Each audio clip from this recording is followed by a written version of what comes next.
ನಮಸ್ಕಾರ ವೀಕ್ಷಕರೇ, ಶ್ರೀ ನ್ಯೂಸ್ ಕನ್ನಡಗೆ ಸ್ವಾಗತ. ನಾನು ಅಶ್ವಿನಿ. ಬಂಧುಗಳೇ, ಎಲ್ರಿಗೂ ಕೂಡ ಈ ಪತ್ರಿಕಾಗೋಷ್ಠಿಗೆ ತಮ್ಮೆಲ್ಲರಿಗೂ ಕೂಡ ಸ್ವಾಗತವನ್ನು ಕೋರ್ತಾ, ನಾನು ಇವತ್ತು ಪತ್ರಿಕಾಗೋಷ್ಠಿ ಕರೆದಿರ್ತಕ್ಕಂಥ ಉದ್ದೇಶ ಇಷ್ಟೇ. ಮೊನ್ನೆ ಒಂದು ವಿಜಯಪುರ ನಗರದಲ್ಲಿ ಒಂದು ಹಿಂದೂ ಮಹಾಸಭಾ ಅಂತಕ್ಕಂಥ ಒಂದು ಕಾರ್ಯಕ್ರಮ, ಹಿಂದೂ ಸಮಾವೇಶ ಅಂತಕ್ಕಂಥ ಒಂದು ಕಾರ್ಯಕ್ರಮವನ್ನು ಮಾಡಿದರು. ಆ ಕಾರ್ಯಕ್ರಮಕ್ಕೆ ಮುಖ್ಯ ಭಾಷಣಕಾರರಾಗಿ, ವಕ್ತಾರರಾಗಿ ಒಬ್ಬರು ಹನುಮಂತ ಮಳ್ಳಿ ಅಂತಕ್ಕಂಥವ್ರೊಬ್ಬರು ಬಂದಿದ್ದರಲ್ಲಿ. ಅವರು ಭಾಷಣ ಮಾಡ್ತಾ ಇದ್ರು. ಭಾಷಣ ಸಂದರ್ಭದಲ್ಲಿ ಅವರೊಂದು ಹೇಳಿಕೆಯನ್ನು ಕೊಡ್ತಾರೆ. ಏನು ಹೇಳಿಕೆ ಕೊಡ್ತಾರಪ್ಪ ಅಂತಂದರೆ, ಈ ದೇಶ ಅಂತಂದರೆ ಕೇವಲ ಸಂವಿಧಾನ ಅಲ್ಲ, ಈ ದೇಶ ಅಂತಂದರೆ ಕೇವಲ ರಾಷ್ಟ್ರಧ್ವಜ ಅಲ್ಲ, ಈ ದೇಶ ಅಂತಂದರೆ ಕೇವಲ ಬಾಬಾ ಸಾಹೇಬ್ ಅಂಬೇಡ್ಕರ್ ಅಲ್ಲ, ಈ ದೇಶ ಅಂತಂದರೆ ಕತ್ತೆ, ಕುದುರೆ, ನಾಯಿ ಇವುಗಳ ಬಗ್ಗೆ ಮಾತನಾಡ್ತಾರೆ. ಏನು ಹೇಳಕ್ಕೆ ಹೊರಟಿದ್ದಾರೆ ಇವರು? ಏನು ಹೇಳಕ್ಕೆ ಹೊರಟಿದ್ದಾರೆ? ದೇಶದ ಸಂವಿಧಾನಕ್ಕೆ ಅಗೌರವ ತೋರ್ತಾರೆ, ದೇಶದ ಧ್ವಜಕ್ಕೆ ಅಗೌರವ ತೋರ್ತಾರೆ, ಬಾಬಾ ಸಾಹೇಬ್ ಅಂಬೇಡ್ಕರ್ ಸಂವಿಧಾನ ನಿರ್ಮಾತೃ ಬಾಬಾ ಸಾಹೇಬ್ ಅಂಬೇಡ್ಕರ್ ಅವರಿಗೆ ಅವಮಾನ ತೋರ್ತಾರೆ. ಇವರು ಯಾವ ಸಮಾವೇಶ ಮಾಡಿ ಈ ದೇಶದ ಜನರಿಗೆ, ಈ ನಗರದ ಜನರಿಗೆ, ರಾಜ್ಯದ ಜನರಿಗೆ ಏನು ಸಂದೇಶವನ್ನು ಕೊಡ್ಲಿಕ್ಕೆ ಹೊರಟಿದ್ದಾರೆ ಅಂತಕ್ಕಂಥದ್ದು ಗೊತ್ತಾಗ್ತಾ ಇಲ್ಲ. ಈ ಸಮಾಜದಲ್ಲಿ ವಿಘಟನೆ ಮಾಡ್ತಾ, ಈ ಸಮಾಜದಲ್ಲಿ ಕೆಟ್ಟ ಕೆಲಸಗಳನ್ನು ಮಾಡಲಿಕ್ಕೆ ಪ್ರಚೋದನೆ ಕೊಡ್ತಕ್ಕಂಥ ಸಂಘಟನೆಗಳೇನಾದರೂ ಇದಾವ? ಈ ದೇಶದಲ್ಲಿ ಸಾಮರಸ್ಯದಿಂದ ಬದುಕಲಿಕ್ಕೆ ಅವಕಾಶವನ್ನು ಮಾಡಿಕೊಡದೆ, ಈ ದೇಶದಲ್ಲಿ ನಿರಂತರ ಗಲಭೆ, ನಿರಂತರ ಕೋಮು ಗಲಭೆ, ನಿರಂತರ ಜಾತಿ ಗಲಭೆ ಹುಟ್ಟಿಸ್ಲಿಕ್ಕೆ ಏನಾದರೂ ಇವರು ಸಮಾವೇಶಗಳನ್ನು ಮಾಡ್ತಾರಾ? ಅಥವಾ ಮಹಾಪುರುಷರನ್ನ ಅವಮಾನಿಸಲಿಕ್ಕೆ ಏನಾದರೂ ಇವರು ಸಮಾವೇಶಗಳನ್ನು ಮಾಡ್ತಾರಾ ಅಂತಕ್ಕಂಥದ್ದು ನಮಗೆ ಪ್ರಶ್ನೆ ಮೂಡ್ತಾ ಇದೆ. ನೀವು ಹೇಳೋದಿದೆಯಲ್ಲ, ನೇರವಾಗಿ ಹೇಳಿ.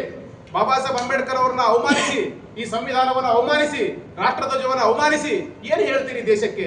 ಏನು ಹೇಳ್ತೀರಿ ಸಮಾಜಕ್ಕೆ? ಏನು ಹೇಳ್ತೀರಿ ನೀವು ಸಮಾಜಕ್ಕೆ ಅಂತಕ್ಕಂಥದ್ದು ನನ್ನ ಪ್ರಶ್ನೆ ಆಗಿದೆ. ಕೂಡಲೇ ಯಾರೇ ಹನುಮಂತ ಮಳಲಿ ಆಗಿರ್ಬೋದು, ಯಾರೇ ಆಗಿರ್ಬೋದು, ನೀವು ಕೂಡಲೇ ಕ್ಷಮೆ ಕೇಳಬೇಕು. ಈ ದೇಶದ ಸಂವಿಧಾನವನ್ನು ಅವಮಾನಿಸ್ತಾ ಇದ್ದೀರಿ, ಈ ದೇಶದ ಧ್ವಜವನ್ನು ಅವಮಾನಿಸ್ತಾ ಇದ್ದೀರಿ, ಬಾಬಾ ಸಾಹೇಬ್ ಅಂಬೇಡ್ಕರ್ ಅವರನ್ನು ಕೂಡ ನೀವು ಭಾಷಣದಲ್ಲಿ ಅವಮಾನಿಸಿದ್ದೀರಿ. ಇದು ಎಲ್ಲ ಸಾಮಾಜಿಕ ಜಾಲತಾಣದಲ್ಲಿ ಹರಿದಾಡ್ತಾ ಇದೆ. ಆದರೂ ಕೂಡ ನೀವು ಕ್ಷಮೆ ಕೇಳ್ತಾ ಇಲ್ಲ, ಉದ್ದಾಟತನವನ್ನು ತೋರ್ತಾ ಇದ್ದೀರಿ. ಏನು ಹಿಂದೂ ಸಮಾವೇಶ ಅಂತಂದ್ರೆ ಬಾಬಾ ಸಾಹೇಬ್ ಅಂಬೇಡ್ಕರ್ ಅವರಿಗೆ ಬೈಯೋದೇ ಹಿಂದೂ ಸಮಾವೇಶನಾ? ಹಿಂದೂ ಸಮಾವೇಶ ಅಂತಂದ್ರೆ ರಾಷ್ಟ್ರಧ್ವಜಕ್ಕೆ ಅವಮಾನಿಸದ ಹಿಂದೂ ಸಮಾವೇಶನಾ? ಏನಪ್ಪಾ ಅಂತ ಹಿಂದೂ ಸಮಾವೇಶಪ್ಪ ಅಂತಂದ್ರೆ ಕೇವಲ ಏನಪ್ಪಾ ಅಂತಂದ್ರೆ ನೀವು ಈ ರಾಷ್ಟ್ರದಲ್ಲಿ ಇರ್ತಕ್ಕಂಥ ಸಂವಿಧಾನವನ್ನು ಅವಮಾನಿಸದ ಹಿಂದೂ ಸಮಾವೇಶನಾ? ನಾನು ನಿಮ್ಮನ್ನ ಪ್ರಶ್ನೆ ಮಾಡ್ತೇನೆ, ಹಿಂದೂ ಸಮಾವೇಶಪ್ಪ ಅಂತಂದ್ರೆ ಏನು? ಹಿಂದೂ ಸಮಾವೇಶ ಯಾವಾಗ ಪ್ರಾರಂಭ ಆಯ್ತು? ಹಿಂದೂಗಳು ಯಾವಾಗ ಹುಟ್ಕೊಂಡ್ರು ದೇಶದಲ್ಲಿ? ಹಿಂದೂಗಳು ಅಂತಂದ್ರೆ ಈ ಬಾಬಾ ಸಾಹೇಬ್ ಅಂಬೇಡ್ಕರ್ ಅವ್ರನ್ನ ಬಿಟ್ಟು ನೀವು ಹಿಂದೂ ಸಮಾವೇಶ ಕಟ್ತೀರಾ? ಈ ಸಂವಿಧಾನವನ್ನು ಬಿಟ್ಟು ಹಿಂದೂ ಸಮಾವೇಶ ಕಟ್ತೀರಾ? ಅಥವಾ ಏನಪ್ಪಾ ರಾಷ್ಟ್ರ ಧ್ವಜಕ್ಕೆ ಅವಮಾನಿಸಿ ನೀವು ಹಿಂದೂ ಸಮಾವೇಶ ಕಟ್ತೀರಾ ಅಂತಕ್ಕಂಥದ್ದು ನನ್ನ ಪ್ರಶ್ನೆ ಆಗಿದೆ. ನೀವು ಯಾರೇ ಆಗಿರ್ಲಿ, ನೀವು ಹಿಂದೂಗಳ ಹೆಸರಿನಲ್ಲಿ, ಏನಪ್ಪಾ ಅಂತಂದ್ರೆ ಧರ್ಮದ ಹೆಸರಿನಲ್ಲಿ ನೀವು ಸಂಘಟನೆ ಮಾಡಲಿಕ್ಕೆ ಸಂವಿಧಾನ ನಿಮ್ಗೆ ಹಕ್ಕು ಕೊಟ್ಟಿದೆ. ಮಾತನಾಡುವಂತ ಎಲ್ಲ ಹಕ್ಕುಗಳನ್ನು ವಾಕ್ ಸ್ವಾತಂತ್ರ್ಯ ಕೊಟ್ಟಿದೆ. ವಾಕ್ ಸ್ವಾತಂತ್ರ್ಯ ಕೊಟ್ಟಿರ್ತಕ್ಕಂಥ ಸಂವಿಧಾನವನ್ನೇ ನೀವು ಅವಮಾನಿಸ್ತೀರಪ್ಪ ಅಂತಂದ್ರೆ ನೀವು ಎಂತ ಲಜ್ಜೆಗೆಟ್ಟವರಾಗಿರ್ಬೋದು. ನೀವು ಎಂತ ಲಜ್ಜೆಗೆಟ್ಟು ಸಮಾವೇಶವನ್ನು ಮಾಡ್ತಾ ಇದ್ದೀರಿ. ಆ ಸಮಾವೇಶ ಪಾತ್ರ ಎಲ್ಲರನ್ನು ಒಳಗೊಳ್ಳುವ ರೀತಿಯಲ್ಲಿ ಇರಬೇಕೆ ಹೊರತು ಒಂದು ವರ್ಗವನ್ನ ಬೈದು, ಒಂದು ದೇಶವನ್ನ, ಸಂವಿಧಾನವನ್ನ ಅವಮಾನಿಸಿ, ರಾಷ್ಟ್ರಧ್ವಜವನ್ನ ಕಡೆಗಣಿಸಿ ಯಾವ ಸಮಾಜವನ್ನು ನೀವು ಕಟ್ಲಿಕ್ಕೆ ಹೊರಟಿದ್ದೀರಿ?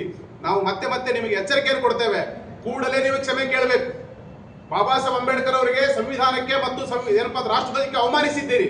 ಕೂಡಲೇ ನೀವು ಏನಪ್ಪಾ ಕ್ಷಮೆ ಕೇಳಬೇಕು. ಕ್ಷಮೆ ಕೇಳೋದ್ರ ಮುಖಾಂತರ ನೀವು ಮುಂದಿನ ಸಮಾವೇಶವನ್ನು ಮಾಡಬೇಕು. ಒಂದು ವೇಳೆ ಕ್ಷಮೆ ಕೇಳದೇ ಇದ್ರೆ ಖಂಡಿತವಾಗಲೂ ಕೂಡ ನಾವು ಕೂಡ ನಿಮ್ಮ ಮೇಲೆ ಏನ್ ಮಾಡ್ಲಿಕ್ಕೆ ಸಾಧ್ಯ ಅದನ್ನೆಲ್ಲವನ್ನು ಕೂಡ ನಾವು ಮಾಡ್ತೇವೆ. ಕಾನೂನಾತ್ಮಕ ಹೋರಾಟ ಮಾಡ್ತೇವೆ. ಇಲ್ಲಪ್ಪ ಅಂತಂದ್ರೆ ಸಾಮಾಜಿಕ ಹೋರಾಟವನ್ನು ಕೂಡ ಕಟ್ಟಬೇಕಾಗ್ತದೆ. ನೀವು ಹಿಂದೂಗಳಪ್ಪ ಅಂತಂದ್ರೆ ಕೇವಲ ಒಂದು ವರ್ಗವನ್ನ ದ್ವೇಷಿಸಿ, ಸಂವಿಧಾನವನ್ನು ಅವಮಾನಿಸಿ, ನೀವು ಯಾವ ಬೇಸ್ನಿಂದ ಬಂದಿದ್ದೀರಿ? RSS ಹಿನ್ನೆಲೆಯಿಂದ ಬಂದಿದ್ದೀರಿ. RSS ನಿಮ್ಮ ಕಚೇರಿ ಮೇಲೆ ರಾಷ್ಟ್ರಧ್ವಜ ಹಾಕ್ಲಿಲ್ಲ, ಓಕೆ, ನೀವು ರಾಷ್ಟ್ರಧ್ವಜ ಹಾಕ್ಲಿಲ್ಲ ಅಂತಂದ್ರೆ ರಾಷ್ಟ್ರಧ್ವಜಕ್ಕೆ ಅವಮಾನಿಸಿದ್ದೀರಿ ಅಂತಾನೆ ಅರ್ಥ.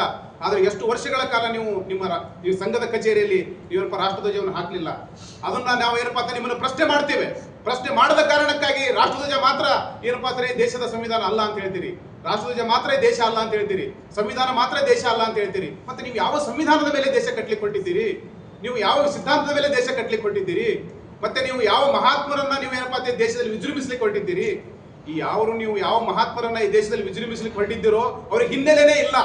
ಅವ್ರು ಯಾರು ಕೂಡ ದೇಶಕ್ಕಾಗಿ, ಈ ಜನರಿಗಾಗಿ, ಭಾರತ ದೇಶವನ್ನ, ಭಾವೈಕ್ಯ ಭಾರತವನ್ನು ಕಟ್ಟಲಿಕ್ಕಾಗಿ ಅವರು ಶ್ರಮಿಸೇ ಇಲ್ಲ. ಭಾರತ ದೇಶವನ್ನು ವಿಘಟನೆ ಮಾಡಲಿಕ್ಕೆ ಶ್ರಮಿಸಿರ್ತಕ್ಕಂಥವ್ರು ನಿಮಗೆ ನಾಯಕರಾಗ್ತಾರೆ. ಭಾರತ ದೇಶವನ್ನು ಒಡಿಲಿಕ್ಕೆ ಪ್ರಯತ್ನ ಮಾಡಿರ್ತಕ್ಕಂಥವ್ರು ನಿಮಗೆ ನಾಯಕರಾಗ್ತಾರೆ. ಅವರ ಸಿದ್ಧಾಂತದ ಮೇಲೆ ಭಾರತವನ್ನು ಕಟ್ಟಲಿಕ್ಕೆ ಹೊರಡ್ತೀರಿ. ಅವ್ರ ಹಿನ್ನೆಲೆಯನ್ನು ಒಂದು ಸರಿ ನೋಡಿ. ಏನಪ್ಪಾ ಅಂತ ನೀವೆಲ್ಲ ಕಟ್ಟಿರ್ಬೋದು. 100 ವರ್ಷ ಸುಳ್ಳನ್ನ ಹೇಳಿ ಜನರ ಮನಸ್ಸಿನಲ್ಲಿ ವಿಷವನ್ನ ಬಿತ್ತಿ ನೀವೇನಪ್ಪಾ ಅಂತಾರೆ ದೇಶದಲ್ಲಿ ಒಂದು ಸಂಘಟನೆಯಾಗಿ ಎದ್ದು ನಿಂತಿರಬಹುದು. ಆದ್ರೆ ಅದಕ್ಕೂ ಒಂದು ಅಂತ್ಯ ಅನ್ನೋದಿರ್ತದೆ. ಆ ಅಂತ್ಯ ಕಾಲದಲ್ಲಿ ವಿಪರೀತ ಬುದ್ಧಿ ಅನ್ನುವ ಹಾಗೆ ಏನಪ್ಪಾ ಅಂತ ನಿಮ್ಗೆ ಏನಪ್ಪಾ ಅಂತ ಕೊನೆಗಾಲದಲ್ಲಿ ನಿಮ್ಗೆ ವಿಪರೀತ ಬುದ್ಧಿ ಬಂದಿದೆ. ಭಾರತ ದೇಶದಲ್ಲಿ ಬಾಬಾ ಸಾಹೇಬ್ ಅಂಬೇಡ್ಕರ್ ಅನ್ನು ಕೆಣಕ್ತಿರಲ್ರಿ ನೀವು. ಸ್ವಾತಂತ್ರ್ಯ ಏನಪ್ಪಾ ಅಂತಾನೆ ಇದು ದೇಶದ ಸಂವಿಧಾನವನ್ನು ಅಲ್ಲಗಳಿತೀರಲ್ಲ, ಈ ದೇಶದ ರಾಷ್ಟ್ರ ಧ್ವಜವನ್ನು ಅಲ್ಲಗಳಿತೀರಲ್ಲ. ಎಂತಹ ದುರಂತ ನೀವು. ಇಂದು ಭಾರತ ದೇಶದಲ್ಲಿ ಏನಪ್ಪಾ ಅಂತಾನೆ ನಾವು ಜನವರಿ 26 ಗಣರಾಜ್ಯೋತ್ಸವವನ್ನು ಆಚರಣೆ ಮಾಡ್ತಾ ಇದ್ದೇವೆ. ಆದ್ರೆ ಮೊನ್ನೆ ದಿನ ಏನಪ್ಪಾ ಅಂತಾರೆ ಸಂವಿಧಾನದ ಧ್ವಜವನ್ನ ಅವಮಾನಿಸಿ ಅವರು ಭಾಷಣ ಮಾಡ್ತಾರೆ. ಇದು ಎಂತ ವಿಪರ್ಯಾಸ. ಆ ಕಾರಣಕ್ಕಾಗಿ ಎಲ್ಲರಿಗೂ ಕೂಡ ಸಮಾಜದಲ್ಲಿ ಎಚ್ಚರಿಕೆಯನ್ನ ನಾನು ಏನಪ್ಪಾ ಅಂದ್ರೆ ಅವರಿಗೆ ಕೊಡ್ಲಿಕ್ಕೆ ಪ್ರಯತ್ನ ಮಾಡ್ತೇನೆ.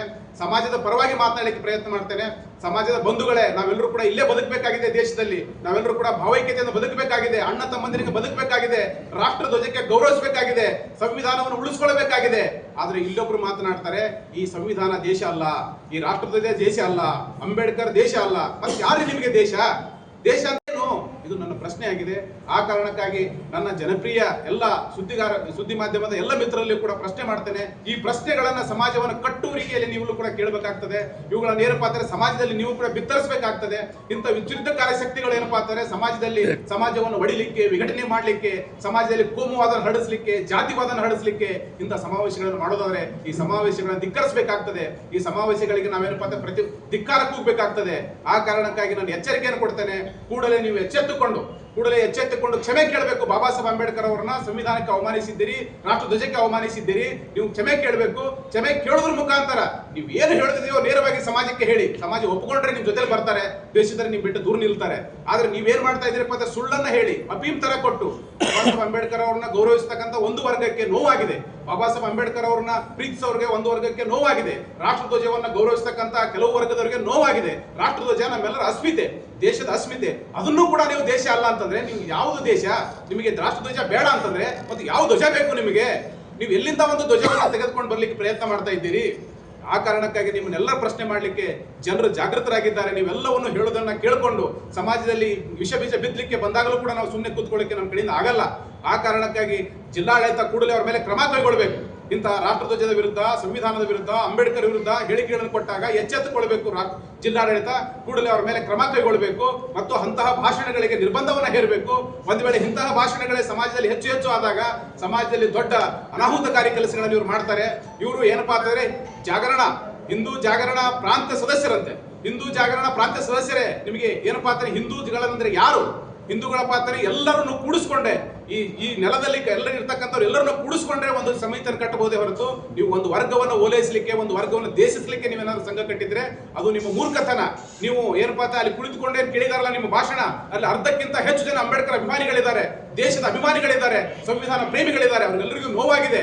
ನಿನ್ನ ಭಾಷಣವನ್ನು ಮಾಡುವಾಗ ಅಲ್ಲಿ ಕುಳಿತುಕೊಂಡಿರ್ತಕ್ಕಂಥ ಅರ್ಧಕ್ಕಿಂತ ಹೆಚ್ಚು ಜನರು, ಅಂದ್ರೆ ನಿನ್ನ ಜನರು ಇರಬಹುದು, ಆದ್ರೆ ಅರ್ಧಕ್ಕಿಂತ ಹೆಚ್ಚು ಜನರು ಅಲ್ಲಿ ಏನಪ್ಪಾ ಅಂತಾನೆ ದೇಶ ಪ್ರೇಮಿಗಳಿದ್ದಾರೆ, ಸಂವಿಧಾನ ಪ್ರೇಮಿಗಳಿದ್ದಾರೆ, ರಾಷ್ಟ್ರಧ್ವಜ ಪ್ರೇಮಿಗಳಿದ್ದಾರೆ. ಅವರೆಲ್ಲರಿಗೂ ನೋವಾಗಿದೆ. ಅವರೆಲ್ಲರೂ ಕೂಡ ನಮಗೆ ಫೋನ್ ಮಾಡಿ ಹೇಳಿದ್ದಾರೆ, ಅಥವಾ ನಮಗೆ ಏನಪ್ಪಾ ಅಂತ ಸಾಮಾಜಿಕ ಜಾಲತಾಣದ ತುಣುಕುಗಳನ್ನು ಕೂಡ ಕಳಿಸಿದ್ದಾರೆ. ಅವುಗಳನ್ನು ನೋಡಿದಾಗ ನಮಗೆ ಅತ್ಯಂತ ಕೆಟ್ಟದನಿಸ್ತು. ಆಗಲೇ ನಾವು ಪ್ರತಿಭಟಿಸ್ತಿದ್ವಿ.